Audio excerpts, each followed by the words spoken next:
Дәлел айтайын ба? Пайғамбарымыз саллаллаху алейхи вассалам Сүлеймен пайғамбардың уақиғасын келтіреді. Сүлеймен алейхиссаламның заманында бір кісі келіп Сүлейменге бір жақсылық жасаған екен. Сөйтіп Сүлеймен маған сұра дегенде ол кісі айтады ғой Сүлейменнен: "Ей Сүлеймен, маған хайуанаттардың тілін үйрет" дейді ғой.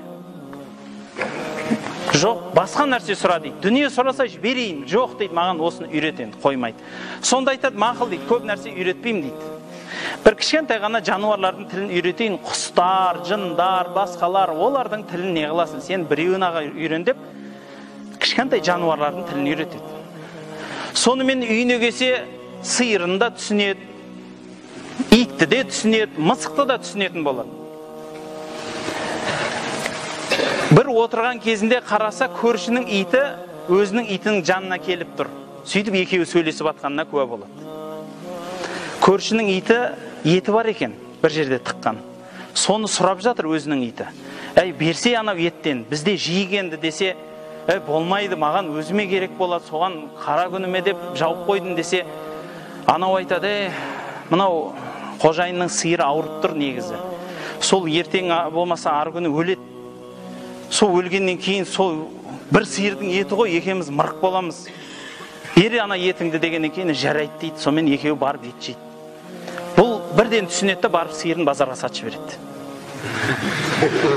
Пысық қой. Содан тағы да демалып от, бірнеше күндер өтеді.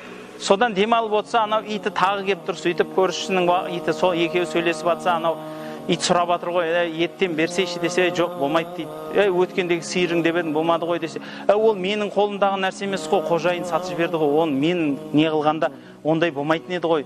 Сен дұрыс түсінсейші. Сенбесең, мысалы, мен 2 күннен кейін аты ауырып тұр" дейді. "Сол аты өледі" дейді. "Содан кейін екеуміз жейміз соны" дейді. "Болды онда" дейді. Сөйтіп екеуі ет жеуге кетеді. Бұл тағы да барады, атын сатып береді. Үшінші уақиға болады.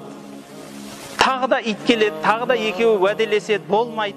Содан өзінің ит айтады: "Менің қожайыным ауырып тұр" дейді. "Бір күн болмаса, бір күні өледі жақында. Бір 2 күні қалған шығар ар кетсе. Ол өлгеннен кейін жұрттың бәрі келіп мал сояды ғой осында. Сүйек те болады, ет те болады" дейді. "Бұл уәде ғой бұл" дейді. Содан ана бейшара жүгірген күй Сүлейменге келеді ғой: "Ей Сүлеймен" дейді, "осындай уақиға болды, осындай болды, не болады екен" дегенде, Сүлеймен айтады: "Ей бейшара, айттым ғой саған. Саған бұл тілдің қажеті жоқ бұны білудің. Адам баласы сол тылсым дүниеге қызығады.